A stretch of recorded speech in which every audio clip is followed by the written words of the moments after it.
guys? How's it going? Welcome to this episode of the Trainer Feed. We are your hosts. My name is Angel Sanchez. With me, I have co-host David Bravo. What up? And then also Mr. Jacques Delogier. What's going on? The appeal went through. The appeal went through. We out. We out of jail. There we go. Yeah, the appeal. We're on parole right now. I'll make sure I spruce up the apartment. But thanks for the feedback. We're gonna work on it. Appreciate that, folks. All right. So apartment was ass. all right. So with us today we have our guest. Who wants to intro him? Jock, you want to intro him? Yeah, I'll go for it.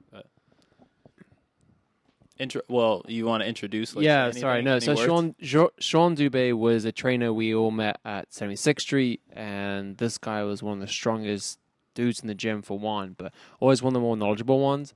And I think, honestly, at the time he was working with us, I didn't get to pick his brain enough. I know you were a little close to him, David. I'm not too sure about you, but so I'm really excited to have him on. I know he's come back to the city a couple of times and been able to kind of like ask him about some stuff. But I'm really excited to have him on. He's a very knowledgeable guy, so we're pumped to have him, for sure. Cool. All right, so without further ado, let's bring him in, Mr. Sean Dube.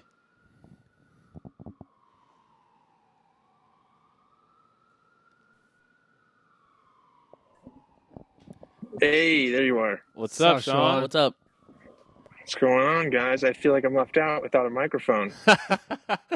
So, Hear you perfectly. You're good. you're good. Sorry for the wait, man. Yeah, How are good, you good. feeling? Good, man. Good. Yeah, it's good to see you guys. Where you at right now? It's been a minute. And this looks like a fake Zoom background, but it's not. I'm outside. How much you pay for that filter, eh? yeah, it's a good one. I had to make it myself. You know, it takes a lot of work. So where are you right now? New Mexico. So I'm New at Mexico. the University of New Mexico. That's where my day job is. So that's where I'm rocking. Tell us about that. What's your day job right now? So I am the senior multimedia producer and director. So for the University of New Mexico. So I make all of their videos. That's pretty much what I got into. So I started doing that actually when I was in Los Angeles. I became the marketing and brand director for the gym that I was managing. And then that, like, I had always had an interest more so in the creative side of things. So that kind of just led me to doing that full time. Oh, because the last time I spoke to you, I don't know what year you came Yeah. back. It was 2019. It's definitely before 2020. And at the time, you were as you said, at a gym in Santa Monica, the general manager, and that's the last time I remember speaking to you about it. So, and from there, you've come on to this path. That's pretty interesting. Yeah, and I'm working right now with a buddy of mine, Antonio Squilante, who's on the NSDA board, and he's getting a PhD right now in biomechanics at USC. And he's from Italy, so he's been translating books, and we're making textbooks now for colleges for strength and conditioning. So that's pretty fun. Nice. So being able to take some of the creative stuff and tie it back into the strength and conditioning, which I obviously did for like 15 years. So. Nice, phenomenal. That's awesome. I wanted to ask a couple of things in the health and fitness related realm. I know that before you left Equinox, you were doing some stuff in regards to like training people, and then also a little bit of like nutrition coaching. And we had a debate that's probably been going on. It's like years old debate on like good food and bad food. And obviously going from like New York, which is like a hub of, health and wellness, to California, which is a hub of health and wellness. Now you're in New Mexico. Where do you stand on the good food versus bad food debate? I mean, I think all food can be good food or bad food. I think the dose is what determines the poison. So I think there's, too much of a good thing is not a good thing, right? But too much of a bad thing is also negative. So I think there's a balance to everything, which is not really an answer. It's much more fun to come down hard on one side, but I think the truth of it is somewhere in the middle. Yeah, as with most things in life, I think we could all kind of like say something about that too. But no, it's good to hear that because go ahead. Yeah, what are the conversation over there? Well, that's the thing. Like, it's kind of it's twofold. I think as strength and conditioning coaches, you realize that there's been a lot of confusion around it because people are obviously marketing things as good or bad or junk food versus healthy. And then we had other guests on, like, for example, Keith, who was like, saying things like even healthy is, subjective, right? What is real? What is healthy really? And like whole foods and things like that. Like he was even not throwing shade, but he was saying like, what does that mean, right? What is a whole food, and then going from there. But when we're working with clients, a lot of times they say, "Oh, I was good today," or "Oh, I was bad today," and then they relate it to what they ate, and then we have to kind of like keep peppering things in, so it's a little challenging. And I think that's something clients often get this stuff wrong, right? And they have a misunderstanding of what they believe to be healthy or not. And I think when you're outside of the industry and you're hiring a trainer and you're thinking about the steps you want to take to become healthier, oftentimes it's kind of physique related or appearance related, right? Is kind of what drives a lot of clients into seeking training anyways. Like they've got jobs, they've been at a desk for a while, and in their late 30s, they're like, fuck, things are just not moving as well. So let me start getting back together. And when they start eating, they'll show up in every training session. They'd be like, Sean, I was so good today. I had like a broccoli ferret and a raisin. And you'd be like, cool, that doesn't sound like it was filling. What did you have for dinner? We stopped, on the way home, and I had like a pizza and like 3 chicken wings. And it's just like, and then they go nuts, right? At the end of the day, or like once a week, they can't control themselves, and any progress that may have been made, they completely undo it because they're trying to eat healthy, which, is, I think, to what you were saying that Keith mentioned is probably more close to the truth, which is like, it depends, and like that was always the conversation that I would have with my clients, and still with people that I talk to about it now. It's a lot of it is what is going to work for your lifestyle, and like what choices can you make that are going to get you the result that you want, because the result is always going to be the effect of all of the habits that got you there, right? And like, you can't necessarily be goal oriented. I think it's much more effective to be process oriented and start thinking about like, what are the day-to-day choices you need to make. So with a lot of Gen Pop, you're really talking about like a bigger lunch that is like diverse in terms of carbohydrate, fats, and proteins, because a lot of them will way undereat at lunch, and then by the time they get home, their hunger cues are so thrown that they'll eat 1,200, 2,000 calories for dinner, and then in their perception, which is accurate, is they're like, oh, I'm not eating a lot, because it's like, I mean, you're eating a ton of calories. It might not seem like it's a lot of food, but that's like where you're going wrong, is you're not accurately like managing your hunger throughout the day. Yeah, and that's going to be tricky to also monitor and bring to a client's attention as well, because it's difficult for them to even think about consciously when are they hungry, because we're always like peppering things, like we're putting food into our mouths, we're like jumping from thing to thing, and like your stress level is so high that you're not even feeling hungry. You're just feeling like, I just need to get this thing done. I need to get this thing done. You don't know when you're tired. So we really have to work on bringing that to a conscious level first, and then be able to take accountability over the things that we do in that process while we're doing it, while we're hungry or while we're feeling that. Yeah, I think hunger is a lot like thirst, right? When you start feeling hungry, it's almost too late. Yeah. Unless you're like in a deep calorie deficit, in which case, and this is something that I think that I would talk to my clients about, but it's not something you hear a lot in culture or pop culture, in terms of, when you're adopting new dietary standards, even if you're at caloric maintenance or slight caloric deficit, the first 2 weeks are like a rough adjustment period where like you're gonna be hungry, and just be prepared for that, because like you can deal with it, have tea, have some air pop popcorn or something to help you get through. But like when you first make those changes, like you're gonna be hungry, and like you have to deal with it. Yep, 100%. Changing gears a little bit to kind of looking at the training or the fitness industry, but also like the training industry, because you were a personal trainer. I think like as a personal trainer, once you start the process and once you have a successful business like you had back at 76, you're always a trainer, right? That's always going to be in your back pocket or even at the forefront. Like you're looking at form, your exercise, fitness, wellness, Constantly. like in your head.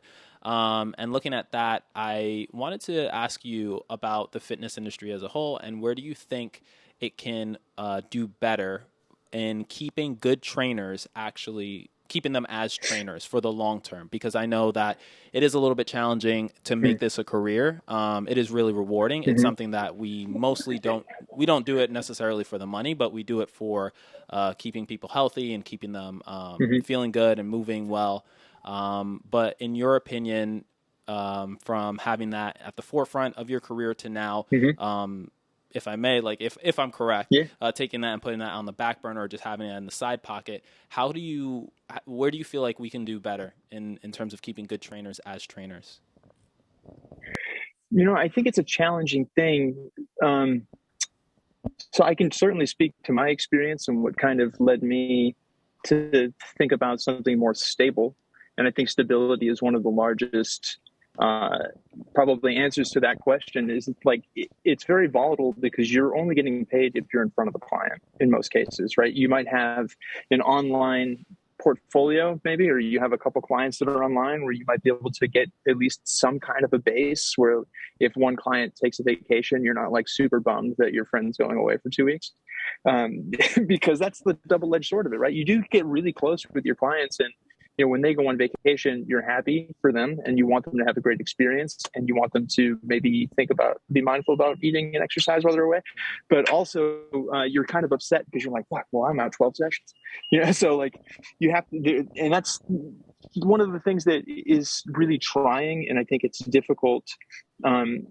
Sometimes you can get yourself into a situation, and it depends on what kind of trainer you are, right? So like I'm the kind of trainer that's very present with the person in front of me. I don't like to train multiple people at once because I like to have like a really all-in approach to the person that I'm with. I'm trying to build a deep, like somatic connection with them to help them move better, feel better, release tension, right? So like it's exhausting, but it's like, that's the way that I like to train. That's the way that I get the most from it. That's the way that I feel it's the most rewarding.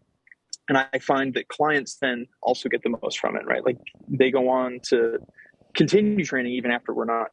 So I know trainers that have this like, well, it's a community, right? Every client that I get is a community, is part of this community. And there's this one guy that I worked with in Los Angeles, and he would introduce all of his clients to each other. This dude would be training like 4 people at a time.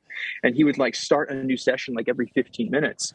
And he would just be yelling across the gym. He'd be like, Brenda, you got 6 more of them. He has no idea how many she was doing. But like they're getting a different experience, right? Than the kind that I was offering. But he's the kind of person that he's in his 50s and he's like, dude, I love this. I'm like, yeah, dude, JJ, every session you have is like a party. I can understand how you love this. That's just doesn't work for me in the way that I approach training.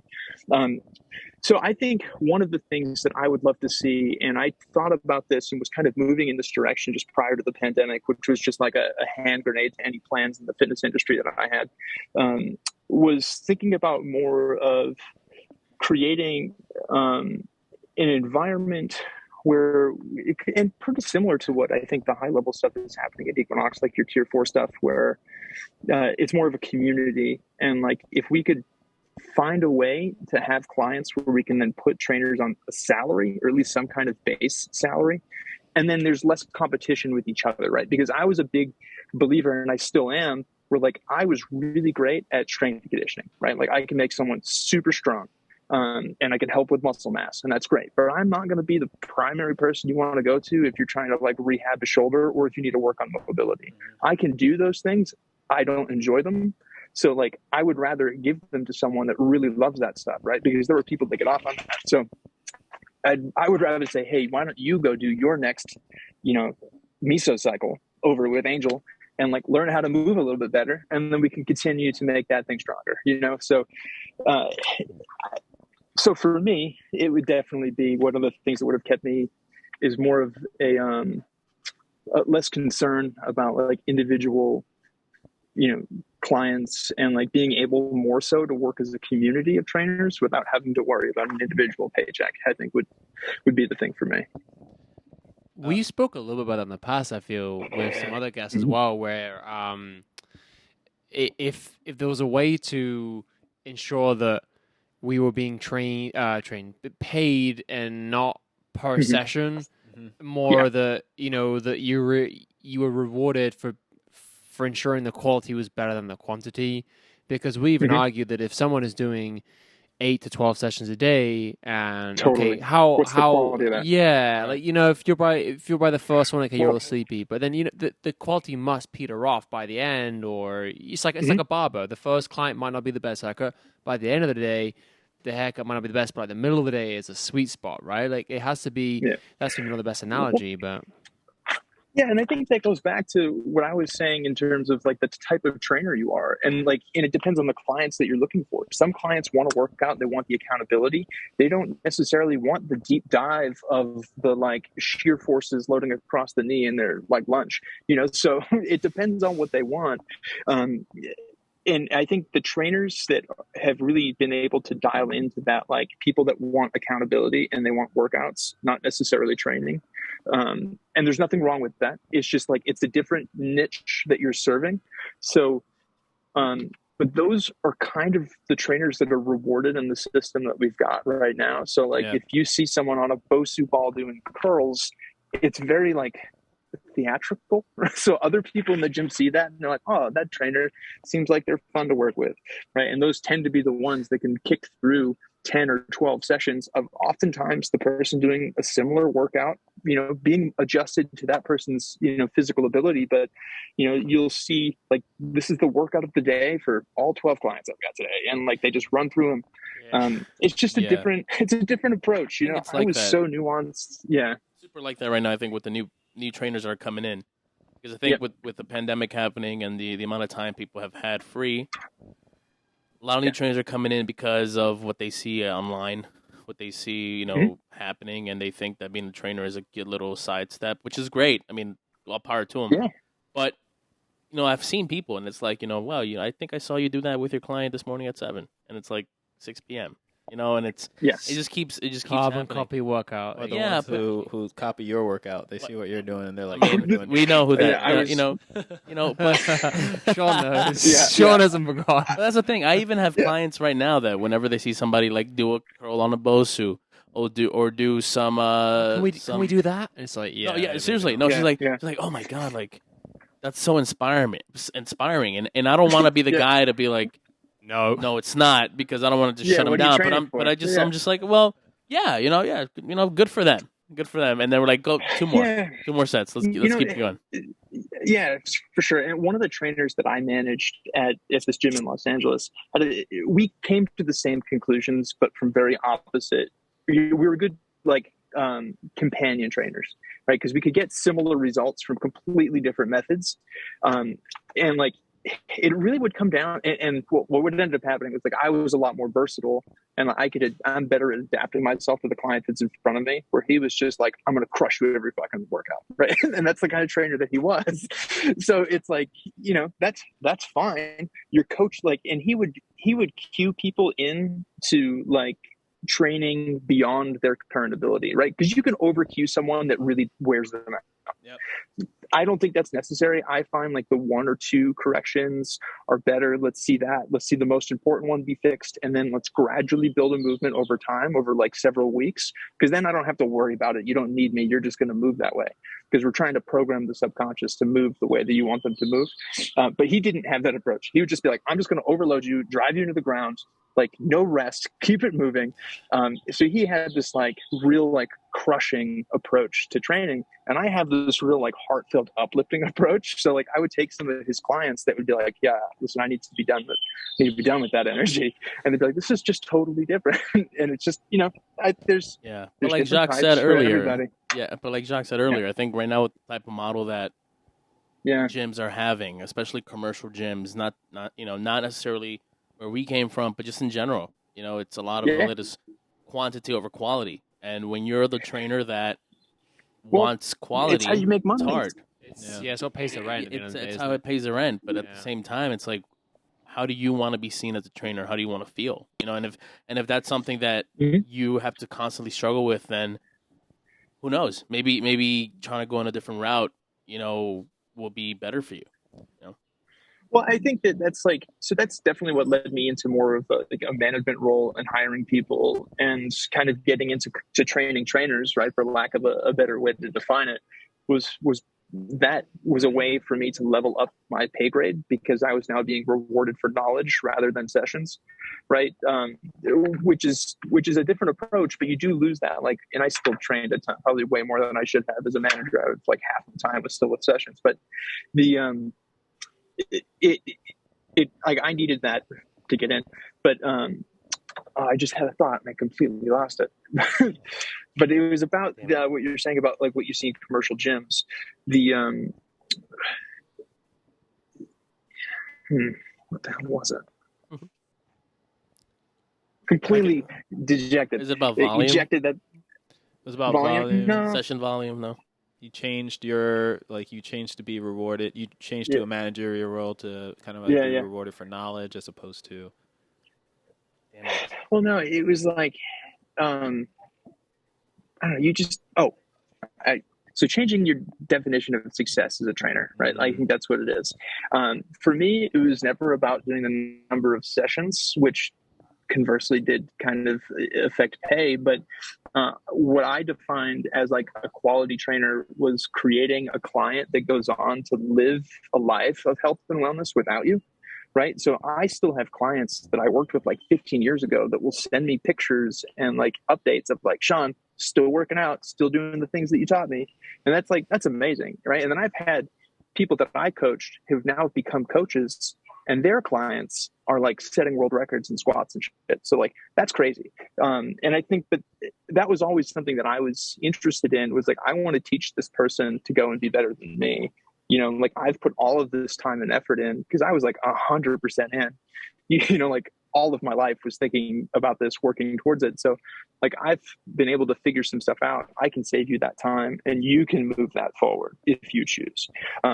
So that's how I chose to define success. It wasn't number of clients. I had to kind of figure out, you know, through mental gymnastics of like what makes this rewarding, and it's making it lifelong for my client. Before I pass it to these guys for the next question, there were two things. So one was one of my most recent clients actually worked at a gym in Hong Kong. And in that gym, it was that approach where it was like a network of physiotherapists, trainers, doctors, surgeons, and they had like clients move from one into the other. Like nobody specifically had that client. Like that client belonged to like the whole gym, and then they would just go from one to the other depending on the need, and then depending on the personality and the best matchup from their record or their resume, right? Like what did they like to work with, and then it would just kind of be like pass the torch. And he said that he really loved that environment, and he found like himself just way more successful than in any other place because of that, because it was that one-on-one management more so than the one-on-one like coaching, because the client was managed depending on what they needed at that time. So if they got injured, they would move to somebody else. If they wanted to, do a marathon, then they were moved to somebody else. If they wanted to work on strength, they would move to somebody else, depending on what they needed, as opposed to like having that one person that's kind of growing with that person. Obviously it builds it's a little bit different. And I don't think the way our healthcare system is set up, it's going to reward that right now. We'll see where it ends up, but definitely a different approach. So you reminded me of that, and that kind of really resonated with me. So I wanted to say that because there are spots out there that do that. And then the other thing I wanted to say was that changing the definition of success, I think, is really key. So for those trainers, the new trainers who are going into this, obviously it might be a little bit difficult to see right then and there because you're trying to like put food on the table and pay rent, right? But understanding that could also be another, that it doesn't have to be that, right? Like after you get like your successful business, you can grow from there and then also kind of pivot to focus on the quality of the training versus the quantity of training. And that's up to them. Like a lot of times it's kind of like whatever molded you is the way that you're going to carry out the rest of your career.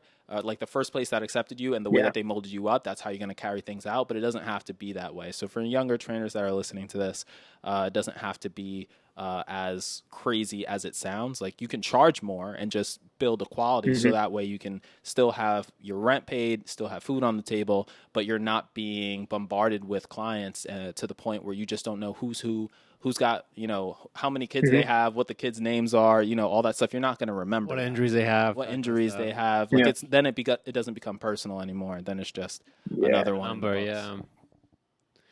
No, to that point as well, I think I've mentioned it to you guys before, and kind of tying back to, at the end of the day, having to pay rent. I remember there's one client I had, I see her every so often, and she's a Pilates instructor, and she raised her hourly rate from, it was either 150 to 250 or 100 to 200.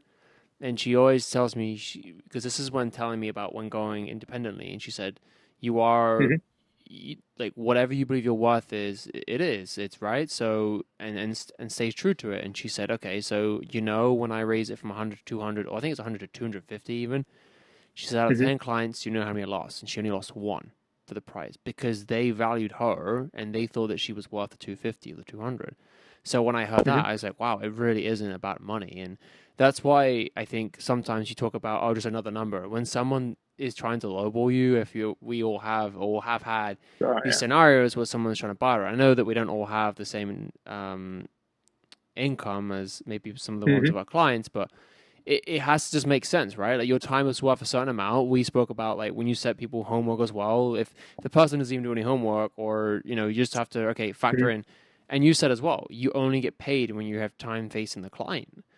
People don't think about the time you spent out programming. And I think we're all at the point in the game where programming is a lot easier than it was 5-10 years ago, where we have to think about this. And that you can just see someone come in the door and you're like, I already know straight away what I'm doing with them. What like work they're doing and things of that nature. So I just wanted to tie that in. But I did want to piggyback off, you spoke about management. So you've been on both sides of management, in the sense of being managed and being the management. What did you see? What did you like about both sides? And kind of what was your comparison? What was your overall feel of having done both?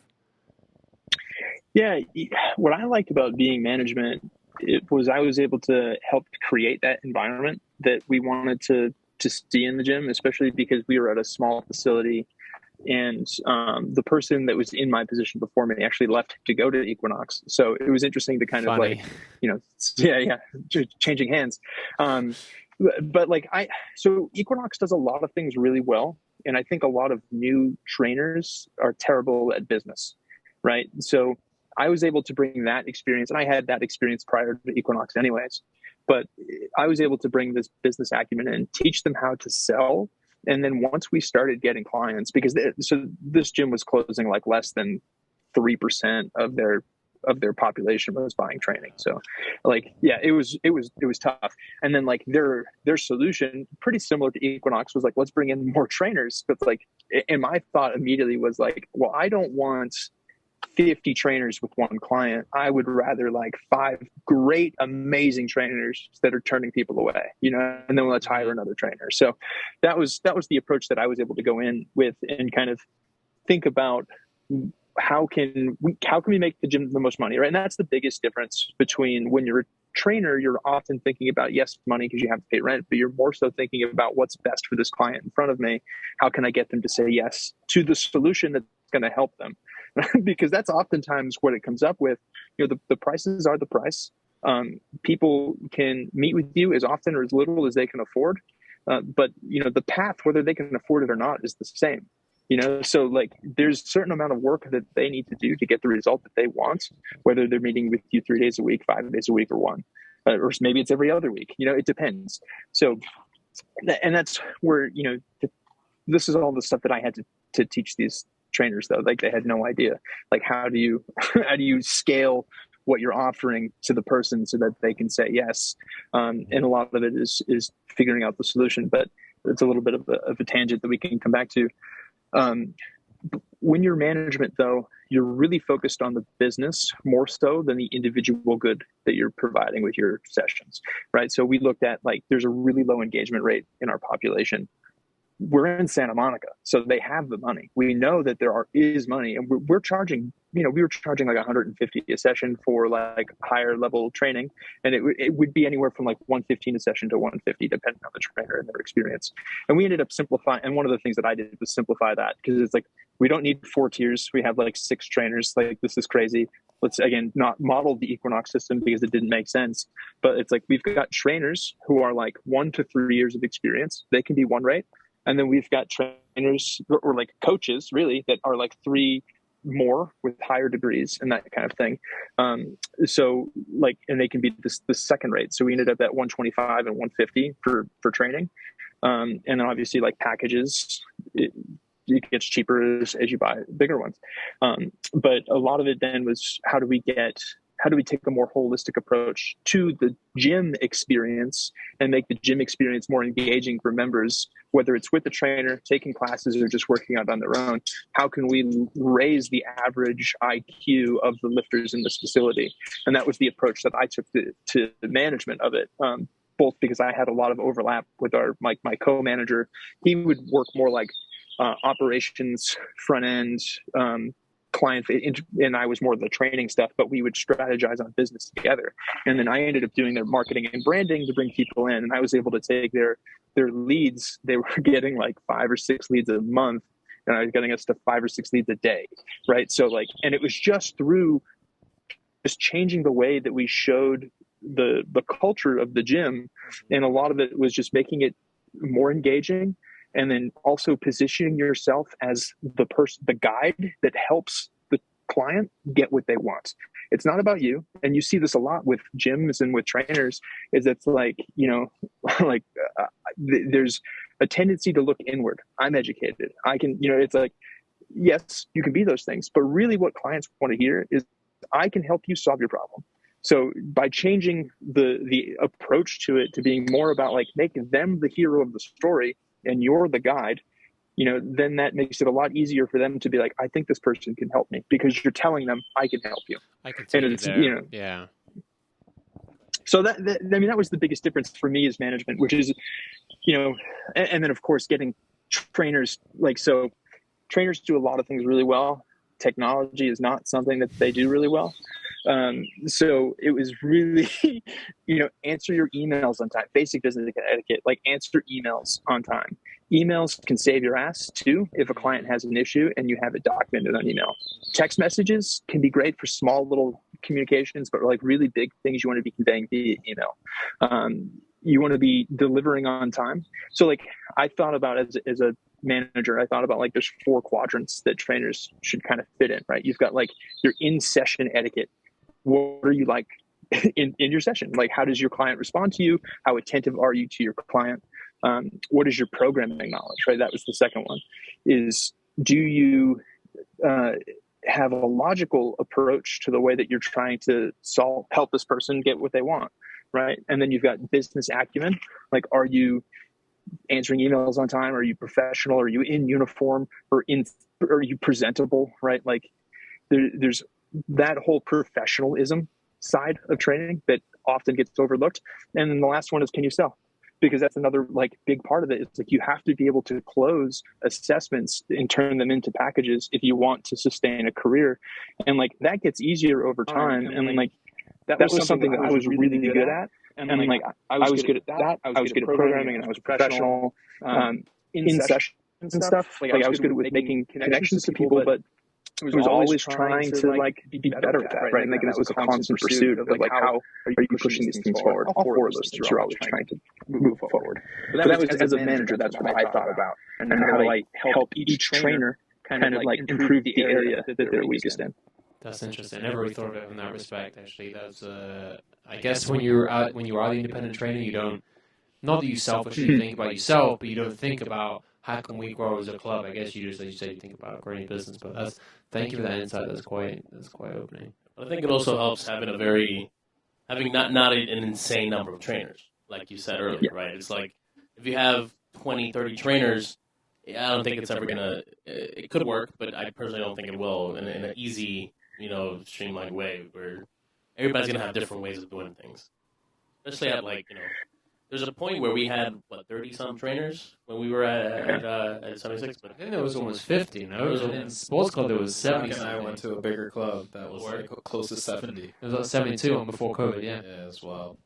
Yeah, well, that's insane. That's like so hard to like meet your minimums to get insurance and stuff when there's that much competition in one building. That definitely, yeah. And then COVID, when COVID happened, some people left, some people moved away, and then I think now it's gone from 70 to about 30 or something. I remember someone you came in and said, "Oh, we had, my old club, there was 10 of us, then we get to like 18. I was like, 18, that's it?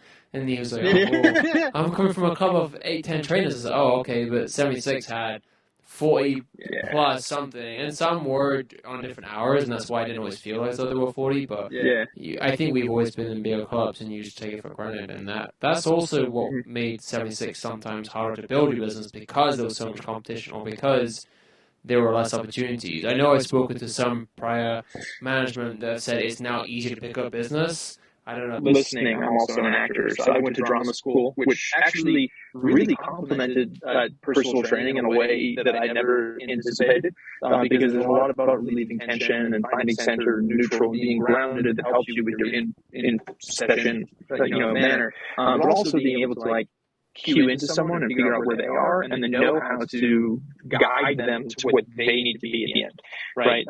So there, I was really able to learn how to make a person feel better by the end of the session, regardless of how they were at the beginning. So then, think about that superpower as your part of your business, where it's like, if your client is leaving consistently feeling better than when they got there, they're going to look forward to coming in, right? And they're not going to call out. They're not going to late cancel on you. They're going to tell their friends that, like, hey, I've got this great guy.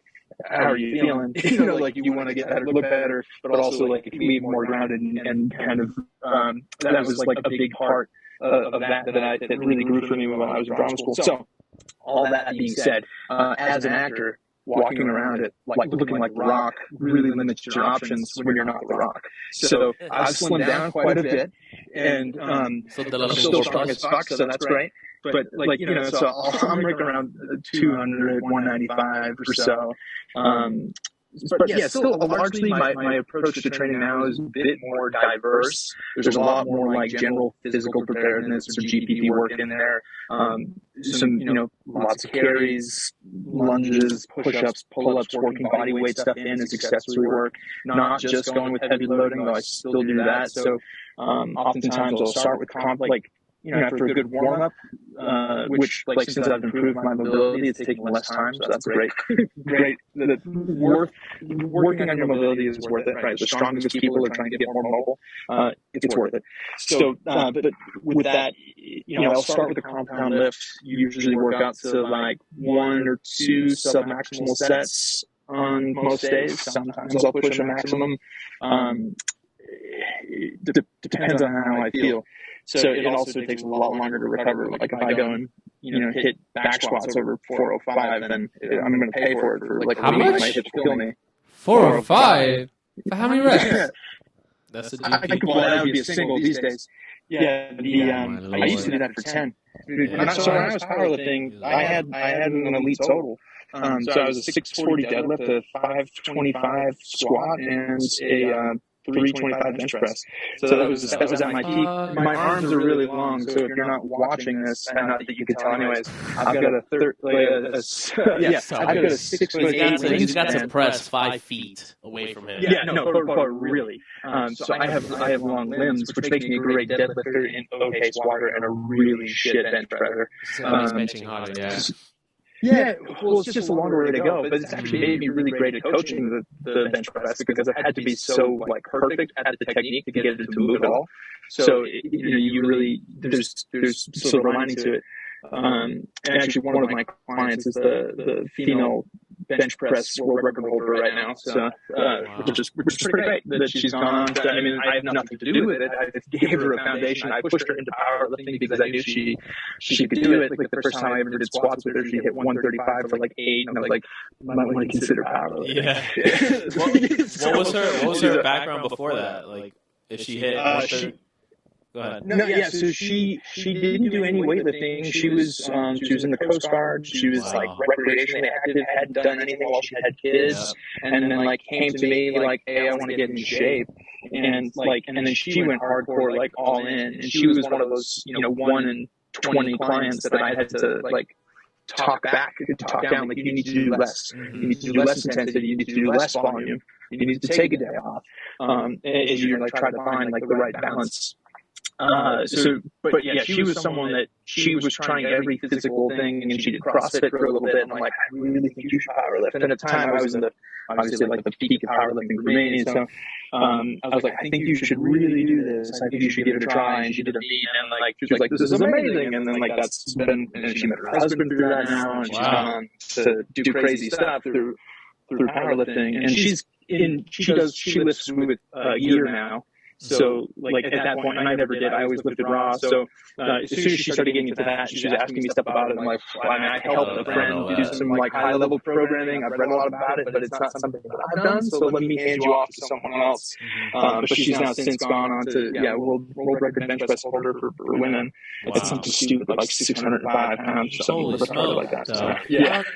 This is strength I didn't even know people had. I knew people were strong, but we got to her next. Yeah, bench press the whole apartment at this rate. Yeah, right. It's crazy. Well, and that happened because she had torn her ACL, so she had just focused on bench press for 18 months, just while she recovered. So. Bench 200 for break my legs, and I still wouldn't be able to do all that. It's crazy impressive, and that's with the shirt on. So the shirt helps. I mean, it's a different skill. That's an entire podcast in and of itself. Of just the different skill lifting with that kind of equipment. What are some speaking on powerlifting and CrossFit and O-lifting and stuff like that right now? You have that's a big thing right now, I think, in social media. You have every single page out is posting new things about this person doing X, Y, and Z. What are some quote unquote fitness influencers that you've been eyeing and people that you actually believe have decent quality of information out there for people that you'd like to maybe shout out, or just what are some resources that you give new trainers coming into the business that want to learn more?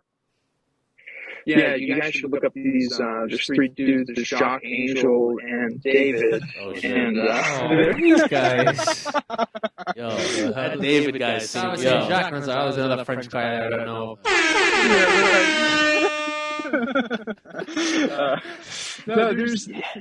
I think there's a lot of bad information out there on social media. I would say more generally, without calling out specific people. You can't look by the way, just FYI. Yeah. My friend that I mentioned, Antonio Escalante, he's really good. And I can send you a link or something if you want. You guys might want to talk to him at some point. He's great. Super fascinating guy and very intelligent. He's really focused on power, specifically for sports. So he was a strength and conditioning coach for a football team, and then he's now that's just his bread and butter. It's just really on power development. So, and he's working with Strong First and doing a bunch of research with them on kettlebells and power production. So he's a great resource. You'll see a lot of his dog on social media, but there's good information there too. I'm trying to think of who else there is. During the pandemic was such a weird time of everyone switching to home workouts that I've kind of lost touch because I just tuned out. Well, there was a guy that I wanted to actually plug in because you had spoken about making clients successful on their own as opposed to just only when they're training with you is when they're doing well. You also want to build that autonomy. And the first time I heard that was from a guy named John Goodman. And he's a trainer, and he started the online personal training academy, and he's based out of Canada. Yeah.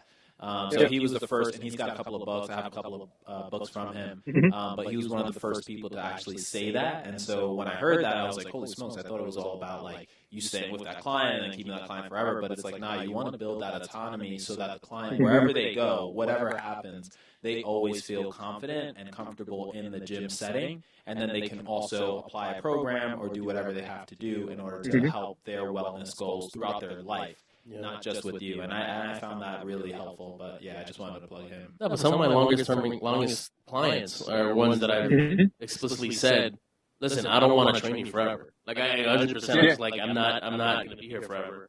I want you to be able to go and lift on your own, especially if we don't see each other for a while." Yeah.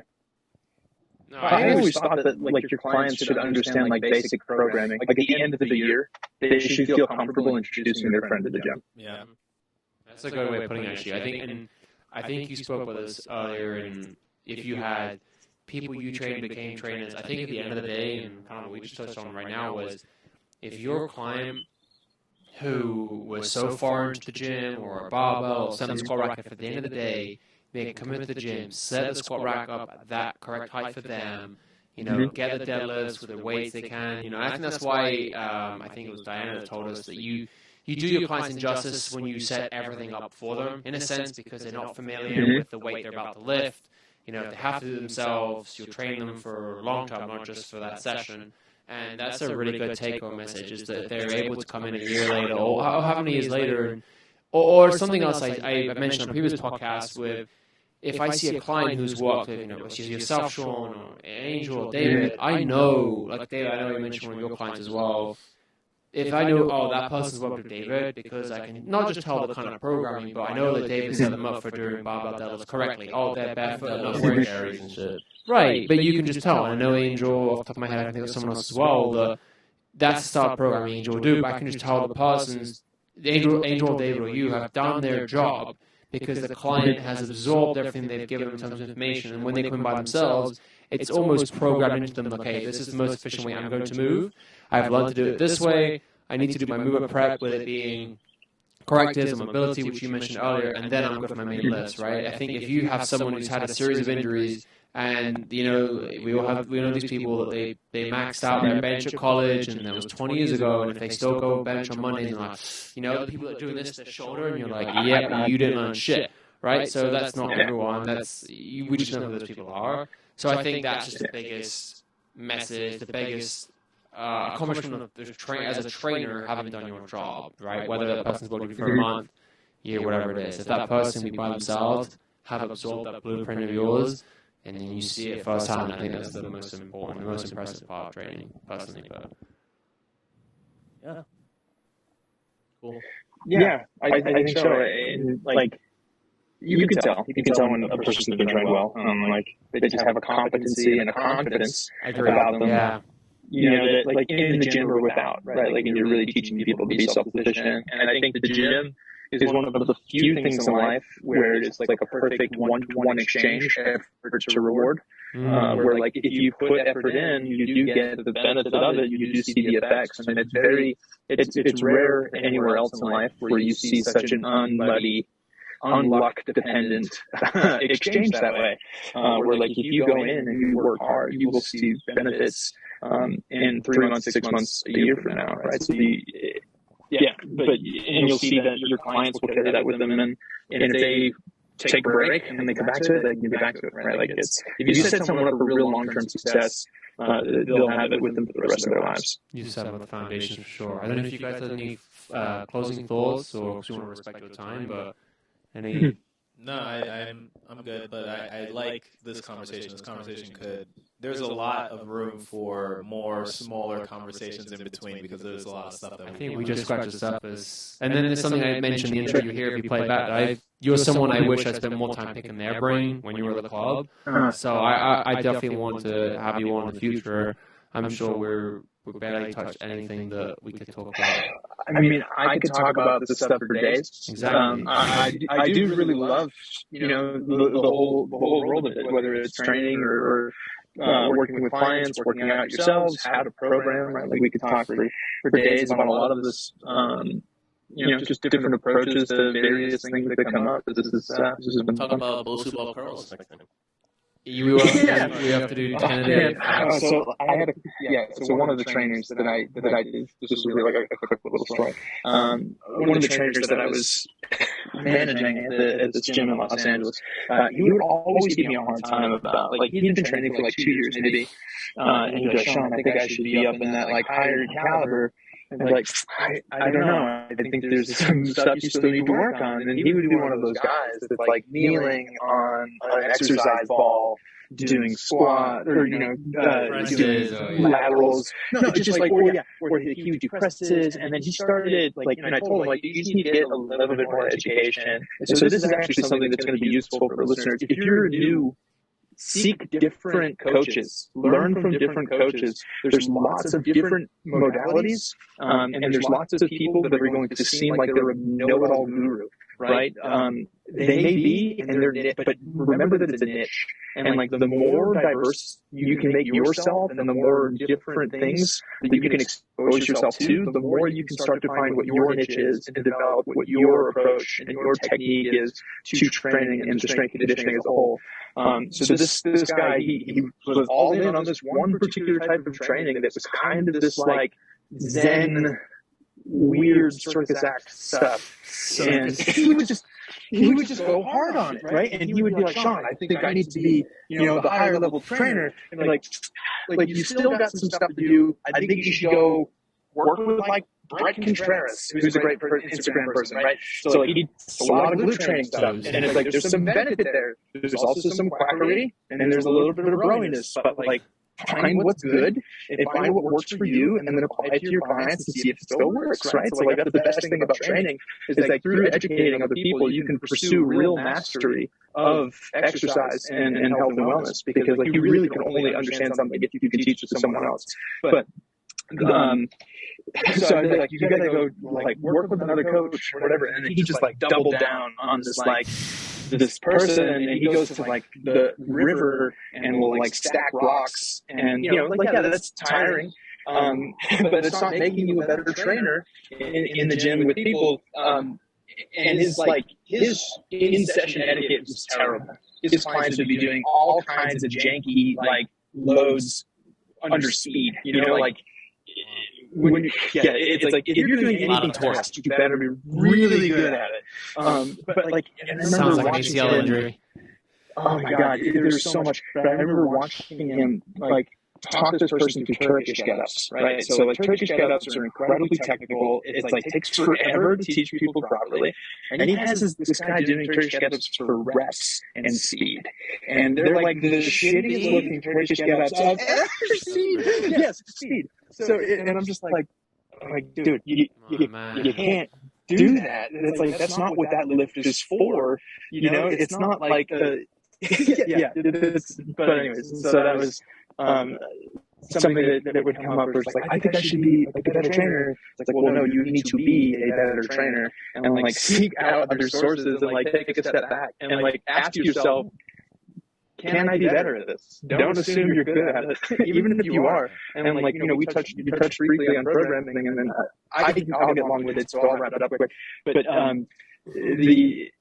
programming gets easier, but it also, for me, like, unless you work with the particular client or person, or actually it gets worse as you've worked with the client for longer, I feel like sitting down to program is like programming is for the first time every time. And it's funny where you sit down and you're like, this is really well thought out, properly balanced, pushing to pulling, hitting all modalities of movement. And you're like, I sat down for like 90 minutes making this fucking program, and it looks exactly like every other program made, which is hilarious. It's like, and it's right for that person, and it gets them their goals, but it's just funny how it always feels like it's the first time every time. Because you just don't assume that you know, approach it with curiosity and find the true solution. No, that's true. Right on. We want to respect your time, Sean. But thank you so much. I think we're scratching this up, so we'll definitely have to have you on again soon. But we want to respect your time, and we're so glad that you're doing well, you're living a good life, even with it, we might be in a filtered background. But thank you for joining us. It's not. Oh, okay. And let us know for our listeners if there's anywhere that they can find out more information about you, whether it's your Instagram, website, or so on. If you want to go ahead and plug that in, and we can put that in the show notes as well.